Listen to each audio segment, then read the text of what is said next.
See, what makes this a dangerous prison is you don't know you're in prison.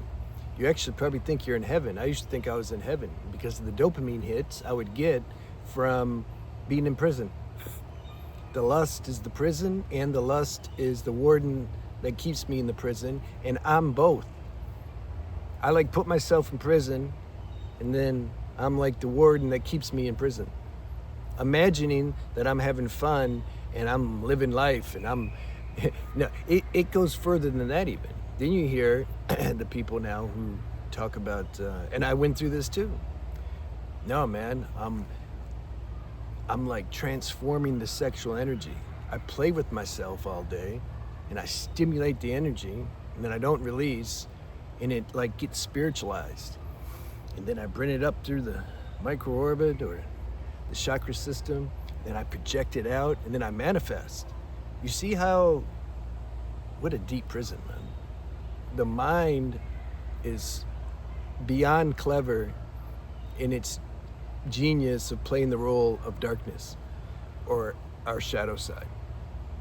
It's there to do its job. There would be no transcendence if we didn't get stuck in prison for a while, or our dark nature, our dark side. That you can't experience transcendence unless you're like limited. This is the play of life. The play of life is transcending. This is why we're here. We're here to be in prison for a while, which means a sense slave to our addictions and habits and tendencies and trying to fulfill our sense pleasures. So we have to be stuck in that for a while before, and not only stuck in it, not even know you're stuck in it. It's like being in quicksand and you don't even know you're in it. You just think like, oh, I'm just like moving. You're not like, you don't realize you're moving down. You're like, no, it feels good though. It's like, I like being in this quicksand. It feels nice. This is what lust does for a while. So then we start to suffer. This is acid grace. This is the benefit of suffering. And you start to question. You start to question yourself and your actions and your daily life habits. You're forced to look at it because like you're in pain. And you can no longer listen to somebody who's telling you it's okay to keep doing what you're doing because what you're doing is actually spiritual, for example. You're doing Tantra. You don't buy that anymore. You're higher than that now. Why? Because like you're so smart? No, because evolution. You've transcended that level of thinking. Now you're actually having a deeper degree of self-honesty. Most people don't have self-honesty. They just don't. If you talk about self-honesty, they think we're talking about like, don't steal somebody's money, or very basic surface level of honesty. I'm talking about real self-honesty. What are your motives for doing what you're doing? And the excuses you give yourself for doing them, check those out. Check out your excuses. Are they really true? Yeah, but the internet said, yeah. Pretend like that crazy internet's not here. Check your own inner internet. What does it say? Go to where the real knowledge is inside. Can you look at that? See, most people can't. They can't look at that because then they'd be forced, they would be exposed. They don't want to be exposed though. Then they'd feel guilt and shame and that whole thing, and their ego wants to feel like they got it, man. Like I'm on point. Yeah. So we have to evolve through that, and this channel is for those who are evolving through that. That's all I'm talking to. All right. So we're talking about like how lust it creates the prison and it keeps you in prison because you're chasing every thought. In you can say like this, the thoughts we have with lust, like, oh, there's a girl, oh yeah, I'm like checking her. Pay attention to what your inner dialogue is when you're at the beach or in a club, or you're looking at some random girl, or a girl in a magazine or online or on a video, anywhere. It doesn't really matter. In your imagination, it's like, okay, I see her. And these are all the different ways that I can trigger a dopamine hit from my brain. I'm like, okay, I wonder if she likes me. If she likes me and smiles at me, I'm gonna get a hit. I'm gonna like feel good about myself because like she's smiling at me. So I'm gonna try to like get in her line of vision. So if she sees me, maybe she'll like something about me and she'll smile. I want to see if she'll smile. Okay, let me try to work this out. Yeah. Ooh, she smiled. Feel good. You see how that's contrived? It's okay if you're walking, you're doing your business and you happen to glance and you notice and there's a girl that's looking at you purely or something. Oh, that's nice. That's nice. Yeah. You have to discern what's pure and what's not. And the previous example I gave, that's an example of what I used to do to use them to get a dopamine hit. Or I could look at the girl and fantasize, oh, what does she look like with no clothes? Or I can put her in my own AI creative builder program and like have us going out and going to the room and doing things and having her like it. And it's infinite, the kind of dark scenarios, not dark like bad, but just, when I say dark, it means it sucks your energy. That's the definition of dark. It's infinite how many scenarios we can come up with to give us a dopamine hit. So every time I indulge in something like that, that kind of illusion or fantasy, or extracting dopamine hits from just contrived low-level ways, every time I do that, that's making the bars of the prison stronger. But who's the warden? I am, because I'm doing it. But like I said, it's a prison that you don't know it's a prison. I think I'm in heaven. Wow, that felt really good. I don't look at the fact that leaves me empty afterwards. And then I need to do it again and again and again. And now I need something stronger. Maybe I need now to go hire a girl or something. Because like my imagination is not really strong enough. I need to go to the next level. And there's no end. There's no end. You can see on the news or stories of what happens that some of these people, when they spiral down really into a deep debaucherous dark state, you can do anything. So we're trying to catch that. We're trying to realize your power is when you realize, when you have awareness, when you have consciousness of what you're doing. This is the first step. You just be conscious of it. Those who keep denying and rationalizing and justifying, that's okay. That's a certain stage. Like, that's okay. I'm not here to speak on that stage.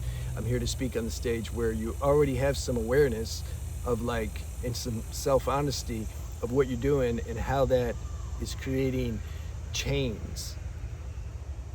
See? Because then you become aware that you're putting yourself in prison. So the less you have of those thoughts, the more you start to transcend them, which is an evolutionary process. You can't do all this in one day. That's another thing. You have to realize that and accept yourself and be where you're at and don't beat yourself up and play this game like I should be like this and I should do that. That doesn't work. That also makes the bars stronger. You have to become aware of all this. So once you start to become more and more aware of that, and you start to admit somewhere inside, like, I don't have the willpower to completely vanquish this whole shadow side of me. Yeah, I can make some modifications and maybe I don't have to do PMO, but I'm talking about root level cause, core level, where it all starts with the thoughts, the thinking. Something starts to realize, like, damn it, I don't have the power.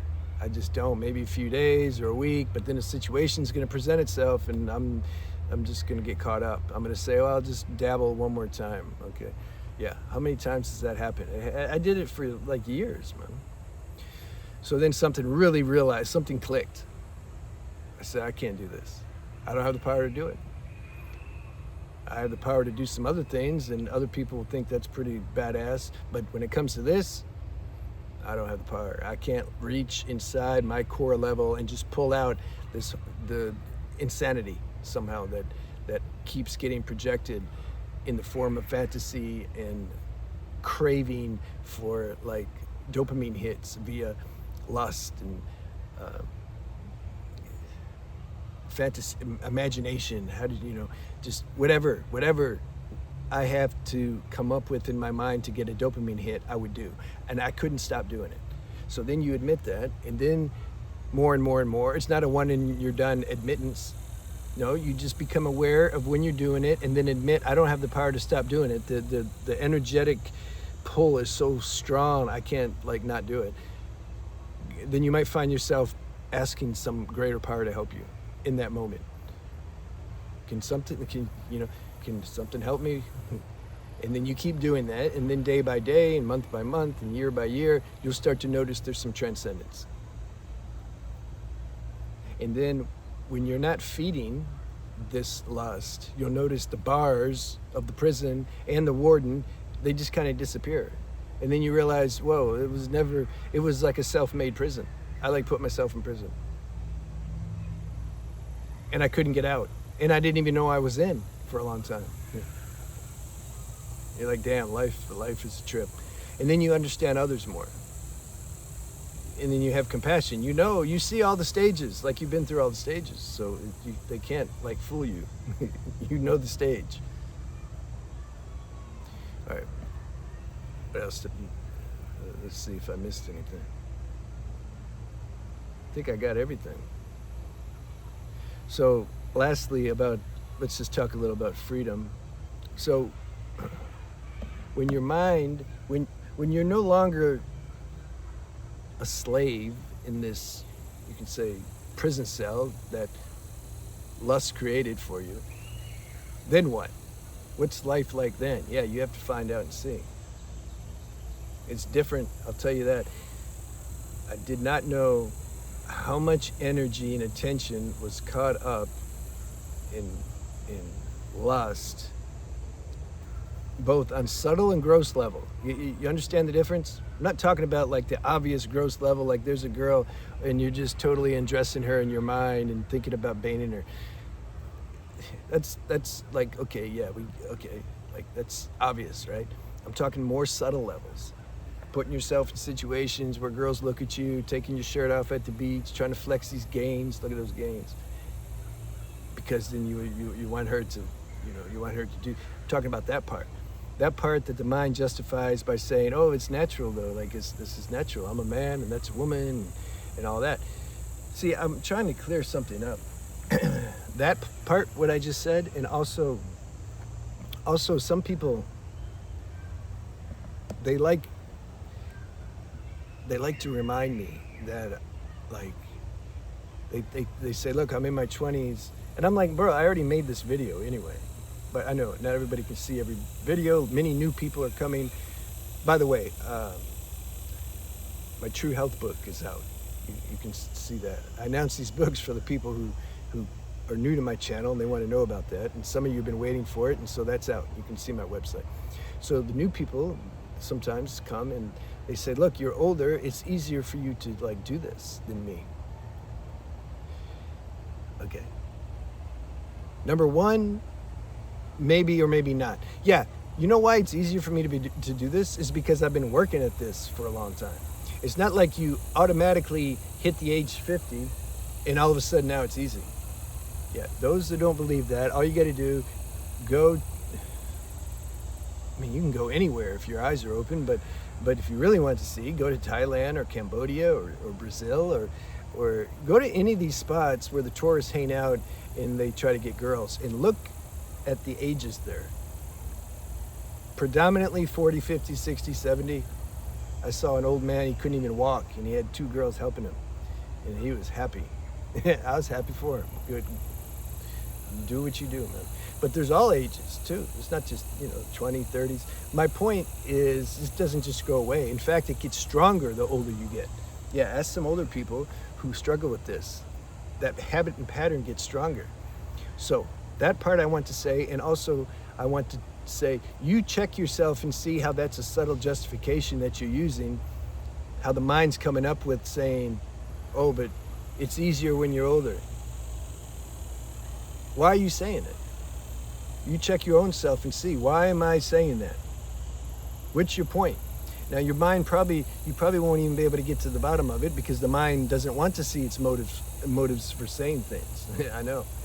But if you could get to the bottom of it, you'd see that's a subtle way that the mind is prolonging your indulgence in lust by saying, look, I'm young, like I can't help it, like I'm supposed to do that.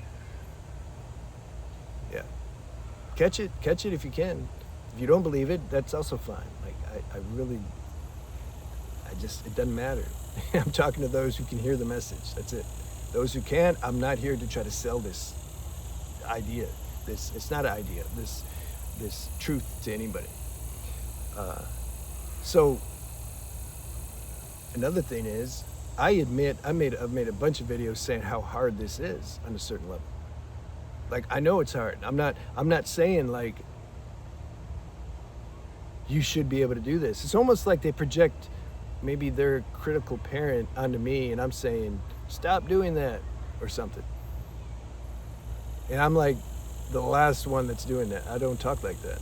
But we can't help it. It's trauma. We you know, we're disillusioned. We hear things. We don't hear things that are actually being said. We hear according to how our mind corrupts everything. And then that's how people, you ever notice you say certain things and then they tell somebody you said something and you're like, I didn't even say nothing even near that.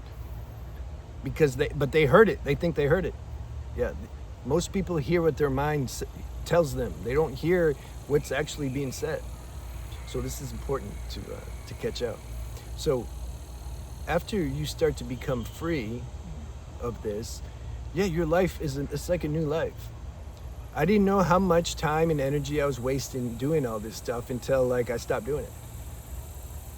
Because you start to see the subtleties, how it just literally bled through into like every aspect of your life.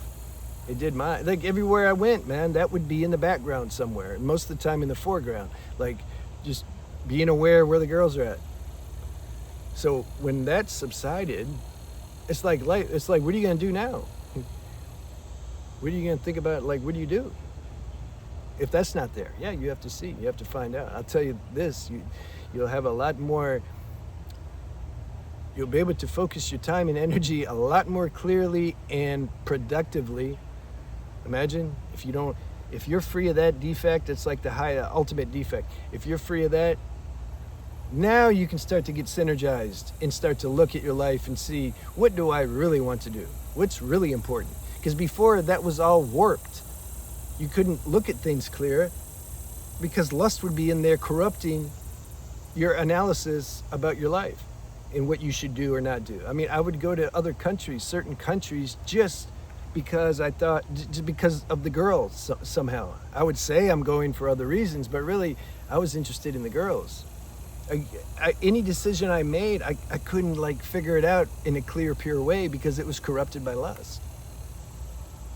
So those who are really serious about this journey, you're going to find out what happens when you're free of lust, because like you're going to be free of it. Don't put a time limit on it. Have patience for yourself, and you just keep going.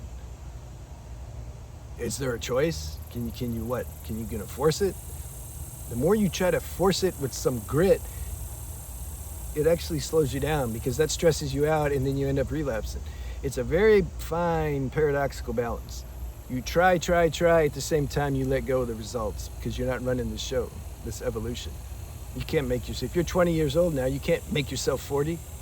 You see how evolution runs this thing? It's running your transcendence also. Yeah. So that's my message. Have a good day. If you want to see my books, you can see my website. Check the link, and got a bunch of books out now. All right, I'll see you.